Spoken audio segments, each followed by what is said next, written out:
ناظرین، ہم بہت دفعہ کلام مقدس کی ویڈیوز دیکھتے ہیں اور ایسی ویڈیوز بھی دیکھتے ہیں جس میں سوال جواب کیے جاتے ہیں، اور جب خصوصی طور پہ آپ سے سوال ہو، آپ کے ایمان کے متعلق سوال ہو، تو ضروری ہو جاتا ہے کہ اسے غور سے سنا جائے اور اس کے بارے کچھ بیان بھی کیا جائے، رپلائی کیا جائے۔ تو آج میں پاسٹر کاویل صابر صاحب سے مخاطب ہوں کہ پاسٹر صاحب، آپ نے فادر وکسن صاحب اور فادر مورس جلال صاحب اور ناصر جمیل صاحب کی ویڈیوز میں سے 3 سوال کریٹ کیے ہیں۔ حالانکہ یہ سوال بنتے نہیں تھے، انہوں نے بڑی کلیئرٹی سے جو کچھ پیش کیا وہ کلام مقدس سے ہی تھا، لیکن آپ یقین کہاں کرتے ہیں، آپ نے دوبارہ سوال کریٹ کر دیے۔ حیرانگی کی بات ہے۔ چلیں میں تھوڑا سا بیان کر دیتا ہوں، شاید آپ کو سمجھ آ جائے۔ تو دیکھیں، فادر وکسن پال صاحب نے جو بیان کیا تھا، انہوں نے یہ کہا تھا کہ پولس رسول کلیسیا میں واپس آئے اور انہوں نے آ کے جو بشارت انہوں نے دی تھی وہ سنائی اور اپنی بشارت کی تصدیق کروائی، اپنی تعلیم کی تصدیق کروائی مقدس پطرس سے، یہی کہا تھا نا، اور انہوں نے حوالہ دیا تھا۔ اب یہ حوالہ جو ہے غلطیوں، اس کا 2 باب اس کی نامیات میں لکھا ہے، اور یہ آپ نے اس حوالے کو کوڈ کیا تو ہے اور یہ بتایا ہے کہ یہ 3 ارکان کلیسیا ہیں، ان میں پطرس کا نام نہیں ہے۔ تو مجھے تو آپ کی تعلیم پہ بھی شک ہے کہ آپ کیا کر رہے ہیں۔ آپ نے پاسٹر کا کورس کیا ہے؟ کیا آپ نے واقعہ ہی ڈاکٹر جمیل ناصر صاحب سے پڑھا ہے؟ یہ ان سے پوچھ لیتے، وہ آپ کو بتا دیتے کہ یعقوب، کیفا اور یوحنا میں سے کون پطرس ہے، بتا دیتے۔ لیکن چلیں، آپ نے یہ کوشش نہیں کی، میں آپ کو کلام مقدس سے بتا دیتا ہوں۔ یوحنا رسول کی انجیل، اس کا 1 باب اور اس کی 42ویں آیت، یہاں کچھ یوں لکھا ہے، غور سے سن لیجئے گا تاکہ آپ کو پتہ چل جائے کہ فادر وکسن پال نے پطرس ہی کے متعلق کہا تھا اور جو انہوں نے حوالہ دیا تھا وہ بالکل ٹھیک تھا۔ تو یہاں اسی کیفا کے متعلق ہے، وہ اسے یسوع کے پاس لایا۔ یسوع نے اس پر نگاہ کر کے کہا کہ تو یوحنا کا بیٹا شمعون ہے، تو کیفا یعنی پطرس کہلائے گا۔ تو یہ دیکھیں، یوحنا کا بیٹا شمعون، جس کا نام خداوند یسوع مسیح نے ارامی میں کیفا رکھا اور یونانی میں اسے پطرس کہتے ہیں۔ اب ارامی میں اسے کیفا کہہ لو یا یونانی میں پطرس کہہ لو، ہے تو وہ یوحنا کا بیٹا شمعون، اور اسی یوحنا کو جس کا یہ بیٹا پطرس ہے یونا بھی کہا گیا ہے۔ میں آگے آ کے بتاؤں گا آپ کو۔ دیکھیں، اگر آپ کو کلام مقدس کی صحیح سمجھ نہیں ہے تو پوائنٹ سکور کرنے کی ضرورت نہیں ہے۔ اب آپ مقدس پطرس کی امامت جو ہے، کلیسیا کا سردار ہونے کا درجہ جو ہے، اس کے بھی مخالف ہیں، وہ بھی کلام مقدس میں لکھا ہے۔ تو چلیں میرے ساتھ دیکھ لیں، نکالیں مقدس متی کی انجیل، اس کا 16واں باب اور اس کی 17 آیت سے آپ کو کلیئر پتہ چل جائے گا۔ ابھی میں پڑھ دیتا ہوں، یہاں یوں لکھا ہے، یسوع نے جواب میں اس سے کہا، مبارک ہے شمعون بر یونا۔ اب شمعون کا نام بھی آ گیا اور یونا یعنی یوحنا اس کے باپ کا نام بھی آ گیا، اور اسی کو کیفا کہا گیا ہے اور اسی کو پطرس کہا گیا ہے۔ شمعون بر یونا، کیونکہ یہ بات گوشت اور خون نے نہیں بلکہ میرے باپ نے جو آسمان پر ہے تجھ پر ظاہر کی ہے، اور میں تجھ سے کہتا ہوں، میں تجھ سے یعنی پطرس سے، شمعون پطرس سے، کیفا سے، اور جو بھی مطلب ہے یوحنا کا بیٹا شمعون، تجھ سے کہتا ہوں کہ تو پطرس ہے۔ یہاں ٹرم جو ہے وہ یونانی کی استعمال کی گئی ہے، ارامی کی نہیں۔ اور میں اس پتھر پر اپنی کلیسیا بناؤں گا اور عالم ارواح کے دروازے اس پر غالب نہ آئیں گے۔ میں آسمان کی بادشاہت کی کنجیاں تجھے دوں گا۔ میں آسمان کی بادشاہت کی کنجیاں کسے دوں گا؟ تجھے دوں گا، تم کو نہیں، تجھے دوں گا۔ یعنی مقدس پطرس سے بنفس نفیس مخاطب ہیں، انہیں مخاطب کر کے یسوع مسیح فرما رہے ہیں کہ میں تجھے دوں گا، اور جو کچھ تو، مقدس پطرس سے کہا جا رہا ہے، جو کچھ تو زمین پر باندھے گا وہ آسمان پر بندھے گا، اور جو کچھ تو زمین پر کھولے گا وہ آسمان پر کھلے گا۔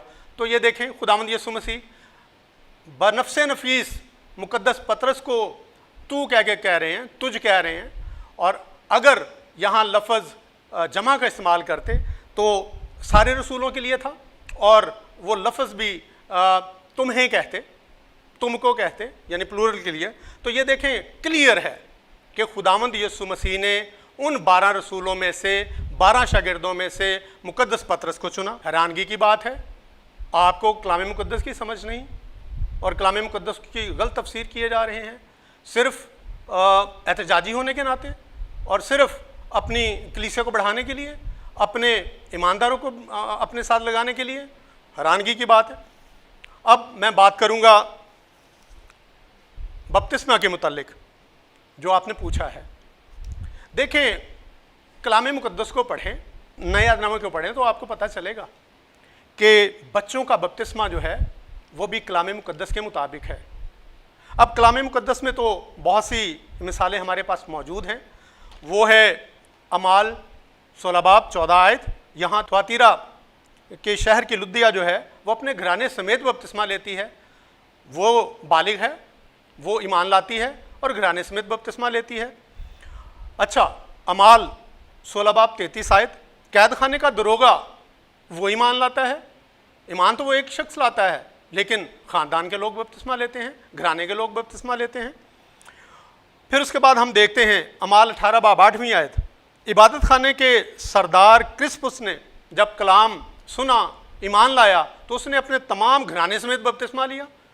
حالانکہ ایمان تو عبادت خانے کا سردار کرسپس لایا تھا، اور بپتسمہ پورے گھرانے کو ہوا۔ پھر ہم دیکھتے ہیں پہلا کرنتھیوں اس کا پہلا باب اس کی 16ویں آیت، یہاں پولس رسول خود فرماتے ہیں کہ میں نے استفنس کے خاندان کو بپتسمہ دیا۔ تو دیکھیں رسول خود ایک خاندان کو بپتسمہ دے رہا ہے، اور اس خاندان میں صرف ایک شخص نے کلام کو قبول کیا ہے اور ایک شخص نے مسیح کو قبول کیا ہے۔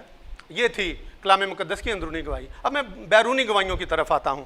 دیکھیں سن 156 میں مقدس پولیکارپ سمرنا کے بشپ تھے۔ شہادت کے وقت ان سے کہا گیا کہ آپ مسیح کا انکار کریں، مسیح پر لعنت بھیجیں، اور اپنے آپ پر بھی۔ اس نے جواب دیا کہ میں جس پر 86 سال تک، اتنے سال تک ایمان رکھتا رہا ہوں اور تعلیم دیتا رہا ہوں، آج میں اس پر لعنت کروں اور اپنے آپ پر بھی؟ تو اس سے ظاہر ہوا کہ ان کی عمر 86 سال تھی، اور وہ بچپن سے ہی بپتسمہ یافتہ تھے۔ آگے بڑھیں، سن 200 مسیحی میں روم کے ہیپالیت نے ہدایت کی، کلیسیا کو ہدایت کی کہ وہ بچوں کو بھی بپتسمہ کریں۔ پھر ہم آگے بڑھتے ہیں، سن 233 میں مقدس اوریگن، آپ کی کلیسیاؤں میں یہ تلفظ ہی چلتا ہے اس مقدس کے لیے، مقدس اوریگن، وہ فرماتے ہیں کہ کلیسیا کے دستور کے مطابق بچوں کو بپتسمہ دیا جاتا ہے۔ اور پھر یہی مقدس جو ہیں وہ سن 244 میں دوبارہ لکھتے ہیں کہ کلیسیا نے رسولوں کی طرف سے روایات حاصل کی ہیں کہ بچوں کو بھی بپتسمہ دیا جائے۔ اب دیکھیں کلام مقدس بھی ظاہر کرتا ہے کہ ایمان تو ایک بندہ لا رہا ہے، اور اس کے تمام گھرانے کو، پورے خاندان کو بپتسمہ ہو رہا ہے۔ اور پھر 3 صدی کے درمیان ہمیں مقدسین کی روایات بھی ملتی ہیں۔ تو بھائی آپ کس جگہ کھڑے ہیں؟ پاسٹر کاویل صابر صاحب آپ کس جگہ کھڑے ہیں؟ گواہیاں تو موجود ہیں، آپ پڑھتے نہیں ہیں۔ اگر ان چیزوں کے بارے میں آپ کو نہیں پتا تو آپ کو دوبارہ اپنی سیمنری میں جانا چاہیے، اور وہاں پہ جا کے اپنے کورس کو ری جوائن کرنا چاہیے۔ اب میں آؤں گا جو آپ نے سوال کیا ہے فادر مورس جلال صاحب کی ویڈیو پر۔ فادر مورس جلال صاحب نے بڑی وضاحت سے، فصاحت سے بیان کر دیا ہے کہ کیتھولک کلیسیا بت شکن ہے، بت پرست نہیں، لیکن آپ کو یقین ہی نہیں آیا۔ انہوں نے کلام مقدس سے حوالے دیے تھے۔ دیکھیں مجھے تو نظر آ رہا ہے کہ جیسے آپ کو سمجھ ہی نہیں ہے۔ کیوں؟ کیونکہ کلام مقدس میں تو تمام چیزیں لکھی ہیں، اور اس کا ذکر فادر جی نے کر بھی دیا ہے۔ مجھے تو پکا یقین ہے کہ آپ کو نہ تو سمجھ آتا ہے اور نہ آپ یقین رکھتے ہیں۔ دیکھیں صلیب کا نشان آپ کہتے ہیں یہ بنا لینا چاہیے۔ کیوں بنا لینا چاہیے؟ جبکہ یہ بھی ایک شبیہ ہے۔ جب یہ بھی جبکہ یہ بھی ایک تراشی ہوئی چیز ہے، آپ بنا کر اپنے چرچ میں رکھتے ہیں، اپنے گھروں میں لگا کے رکھتے ہیں۔ پھر ہم دیکھتے ہیں کہ پاک روح کی عید کے دوران بہت سے چرچز نے روح القدس کی علامت کو یعنی کبوتر کی علامت کو اپنے چرچز میں لگایا ہوا تھا، کچھ لوگ گھروں میں لگاتے ہیں۔ ہم دیکھتے ہیں کہ کرسمس کے دنوں میں آپ خداوند یسوع مسیح کا ستارہ لگاتے ہیں، اور پھر ہم دیکھتے ہیں کہ اور بھی بہت سی ایسی رسمیں کی جاتی ہیں یا ایسی شبیہات بنائی جاتی ہیں جو کہ کلام مقدس سے متصادم ہیں، آپ جیسا آپ فرماتے ہیں، تو وہ تو بنائی جا رہی ہیں۔ اگر عبرانی زبان میں یہوہ کا نام لکھیں اور اسے کسی دیوار پہ لگا دیں یا فریم کروا کے کسی جگہ پہ پلیس کر دیں تو وہ بھی تو ایک شبیہ ہے۔